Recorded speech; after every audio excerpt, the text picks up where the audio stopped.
Olá! Hoje nós vamos pensar a composição, a forma de estrutura, como se apresenta e como se dissemina o discurso homofóbico. Um discurso que está em cada cabeça, certamente também na minha e na sua, e nós precisamos entendê-lo, saber como é o funcionamento dele, exatamente para que ele possa ser surpreendido antes de ser anunciado, ou que ele possa ser desmascarado, tirado a máscara, uma vez que ele já tenha sido anunciado. Vou ler um pedacinho de um texto de Bakhtin, no livro A Estética da Criação Verbal. A vida é dialógica por natureza. Viver significa participar do diálogo, interrogar, ouvir, responder, concordar, etc. Nesse diálogo, o homem participa inteiro e com toda a vida, com os olhos, os lábios, as mãos, a alma, o espírito, todo o corpo, os atos.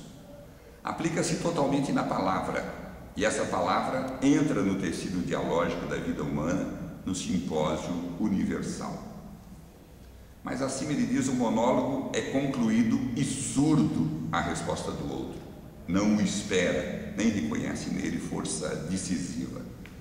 Passa sem o outro e por isso, em certa medida, reifica toda a realidade. Pretende ser a última palavra. Fecha o mundo representado e os homens representados. É nessa perspectiva do trabalho monológico que o discurso homofóbico aparece. Aparece como verdade, como uma verdade única, uma verdade imutável. E normalmente até toma como base uma verdade divina para garantir que o discurso é isso mesmo. O próprio Bakhtin, no Para uma Filosofia do Ato Responsável, também diz: é um triste equívoco, herança do racionalismo, imaginar que a verdade právida só pode ser a verdade universal, estina, feita de momentos gerais, e que, por consequência, a verdade právida, a verdade de uma situação, consiste exatamente no que esta tem de reprodutível e constante, acreditando, além disso, que o que é universal e idêntico, logicamente idêntico, é verdadeiro por princípio, enquanto a verdade individual é artística e irresponsável, isto é, isolada de uma dada individualidade. Normalmente nós também pensamos que aquele acontecimento individual é não verdadeiro. Ele apenas pode ser considerado uma parte da verdade se ele espelhar essa verdade universal. Então, normalmente no discurso homofóbico nós temos muito isso, uma verdade universal apresentada como base, pode ser de raça, pode ser de sexo, pode ser de criação divina, pode ser de limpeza corporal, pode ser de não doença, e ao mesmo tempo a gente apoia um segundo discurso, e é esse segundo discurso que vai fazer a deriva então para aquilo que é a verdade do sujeito, mas no entanto ele quer se agarrar na verdade universal. Nós vimos nesse semestre bastante essa possibilidade de que, para a gente ter os discursos, qualquer que seja ele, nós precisamos ter a junção de dois discursos. E é preciso a gente ver como é que eles funcionam, como é que um apaga o outro, como é que um se baseia sobre o outro, como é que um esconde o outro, como é que um é tomado como verdade e o outro como mentira. Vamos tomar o caso da homofobia, o discurso homofóbico. Se eu fizer uma afirmação de que um ser, qualquer que seja, eu ou você, somos homem ou mulher porque Deus nos fez homem ou mulher, essa é uma verdade universal, que tem como base a Bíblia. A gente ainda precisaria saber se essa verdade se mantém, até porque diz lá a criação, um dos 3 relatos da criação, que Deus fez o humano, nem homem nem mulher, o humano. Depois, como viu que ele estava triste, fez ele dormir, e da costela dele então criou uma mulher, consequentemente transformando ele num homem. Logo, a primeira criação era de um humano, semelhante à imagem e semelhança de Deus. Mas se eu tomo isso como uma verdade, então alguém que não seja homem ou mulher na concepção desse sujeito, mas esteja entre homem e mulher, corpo de homem, coração de mulher, corpo de mulher, coração de homem, então vai tratar isso como uma doença, porque toma uma verdade universal e não aceita a verdade que se dá no acontecimento individual. É isso que nós tentamos ver nesse nosso presente estudo sobre o discurso homofóbico. Eu acho que a gente tem bastante para aprender, para entender exatamente o esqueminha de como é que ele se forma. como é que ele se dissemina, mas também como é que nós podemos desmascará-lo. Essa é a nossa intenção.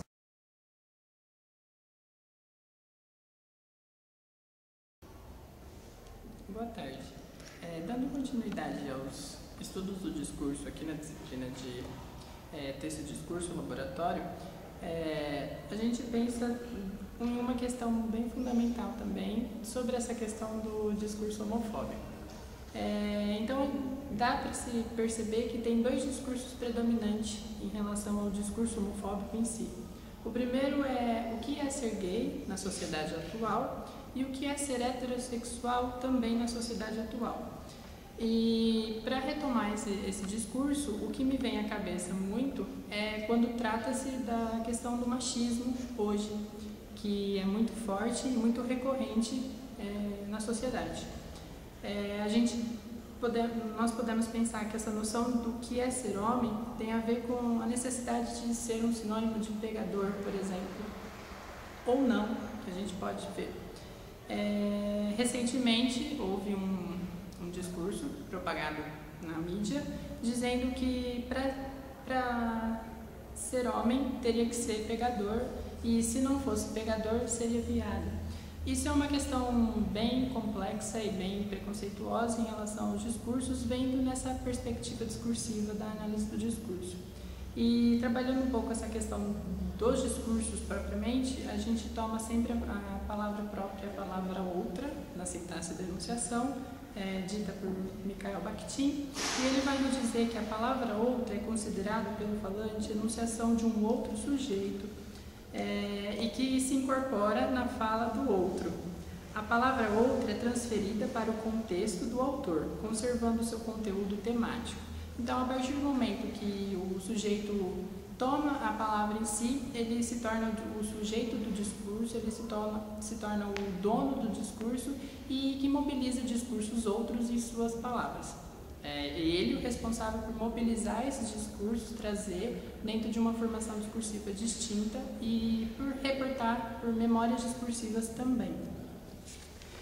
Falar de discurso homofóbico também não deixa de mencionar a questão da violência contra o homossexual. E essa violência vista na análise dos discursos que a gente tratou durante a disciplina, a gente pode perceber que a maioria dos discursos sobre a violência trata de mortes, maus tratos, desrespeito, agressões físicas e principalmente as morais. Dizer que esses discursos possibilitou-nos a dizer que o homossexual não tem direitos e não poderia se relacionar com os outros. Em outra perspectiva também, a gente analisa em relação ao discurso da boa educação dita hoje na sociedade, que também é muito recorrente, que se a pessoa discursos dizem que se o filho tiver uma boa educação, ele nunca que se tornaria um gay. Isso também é um discurso muito preconceituoso em relação às análises que a gente vem feito.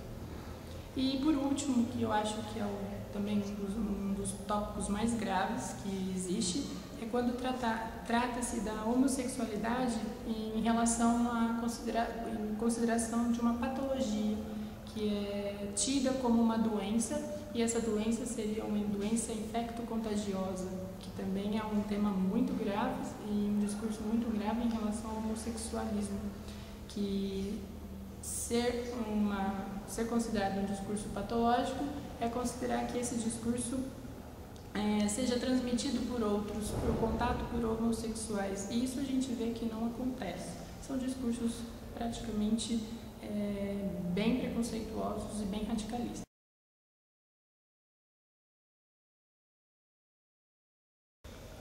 Levando em consideração o discurso homofóbico, do qual nós temos debatido durante esses dias, é interessante nós notarmos a maneira de como esses sujeitos, a saber, os homossexuais, são nomeados no discurso, e eu destaquei como duas formas possíveis deles serem nomeados. A primeira forma é a forma dita como a politicamente correta, que é veiculada nos meios mais oficiais, nos meios jornalísticos, nos meios até jurídicos, nomeando esse sujeito unicamente como homossexual.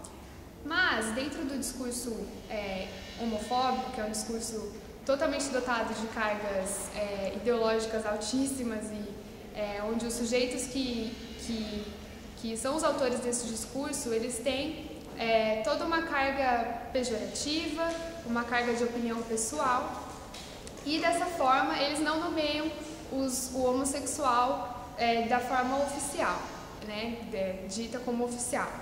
E eles se dirigem a esses sujeitos como o bicha, o viado, a lésbica, o traveco, a sapatona, dentre vários outros exemplos que nós podemos citar. E dessa forma eles exprimem a sua ideologia dentro dessa fala. E geralmente eles acompanham esse discurso, interligando-os com discursos religiosos, discursos médicos, discursos biológicos, discursos de alguns grupos de oposição aos homossexuais, dessa forma, na tentativa de legitimar e de tornar esse discurso verdadeiro.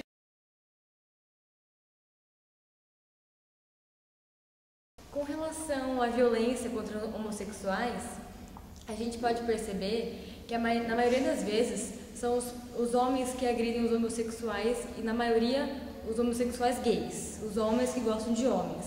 E por quê? Uma pesquisa feita, não tão antiga assim, ela é mais recente, ela diz que a maioria dos homens que agridem outros homens gays, viados, eles têm uma probabilidade grande de gostar de homens. E aí a gente se pergunta, por que eles agridem? Porque eles não querem revelar isso? Ou porque eles não têm consciência disso? Por que ocorre isso? Essa violência existe sim, como já foi dita anteriormente. E também, por que a agressão em homens?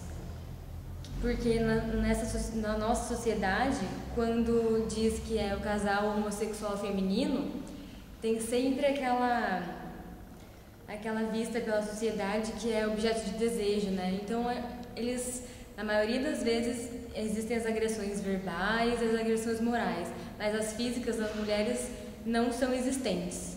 Sim, ocorre, mas não tanto quanto as agressões em homens.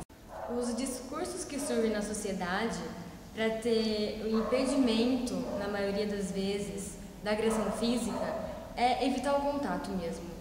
Porque, tudo bem, não é legal bater em homossexual só pela questão dele ser homossexual. Então, pode ser pegador, pode ser pegadora. Mas a questão principal de outras pessoas e de artistas mesmo que dão os seus discursos é o impedimento do contato físico e o afastamento.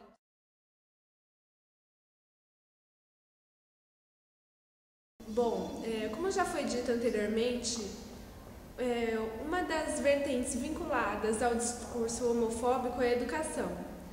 E eu busco falar aqui sobre a educação, esmiuçar por que esse discurso aparentemente tão benéfico é vinculado ao discurso homofóbico, porque ele pode ser associado ao discurso homofóbico. Bom, primeiramente, em nossa sociedade é importante falar que a educação é vista como benéfica. Dificilmente se acha, principalmente na sociedade ocidental, características negativas na educação, porque a educação é vista como uma categoria que só libertadora, esclarecedora, que só traz pontos positivos.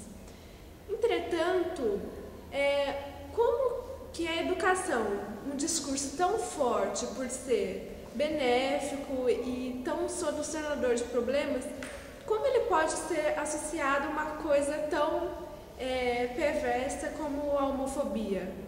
Bom, primeiramente, é importante falar que essa associação entre a homofobia e a educação está presente na fala de vários estratos da sociedade, tanto em celebridades como em religiosos e até skinheads.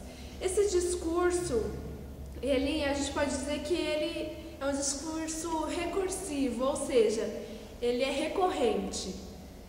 E como que categorias tão diferentes da sociedade apresentam essa recursividade? Primeiramente, porque os sujeitos opõem a educação à homossexualidade em dois sentidos.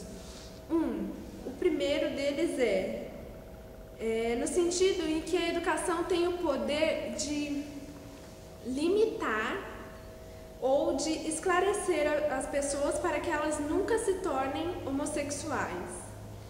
E o segundo sentido é que aqueles que já são homossexuais, a educação ela tem o poder também de curá-los, de extirpar essa característica deles. E opor a educação à homossexualidade implica outros argumentos preconceituosos acerca da homossexualidade, como por exemplo, dizer que os gays são gays por não ter acesso à educação implica um preconceito contra os gays, como se eles não fossem capazes de ser educados ou de adquirir conhecimento, e contra as próprias pessoas que não tiveram acesso à educação e que não são necessariamente gays, mas como se a educação fosse o pilar máximo a ser alcançado e como se uma pessoa que não tivesse acesso não fosse menor ou desqualificada. O segundo ponto que é importante falar também é que ao tratar a homossexualidade no sentido de que ela pode ser curada pela educação, trata-se a homossexualidade como uma doença, como algo que deve ser eliminado da nossa sociedade. Fato que mostra um preconceito contra o ser humano que é homossexual. Bom, e para finalizar, a gente percebe que por meio de um discurso extremamente forte e conceituado e aceito de forma uniforme pelas sociedades em geral, a gente vê que o discurso homofóbico pega esse discurso forte para associar ao seu e assim cria um discurso mais forte ainda que cada vez mais agrega adeptos por essa característica de veracidade que tem e que só pode parar de agregar adeptos se ele for realmente analisado e esmiuçado.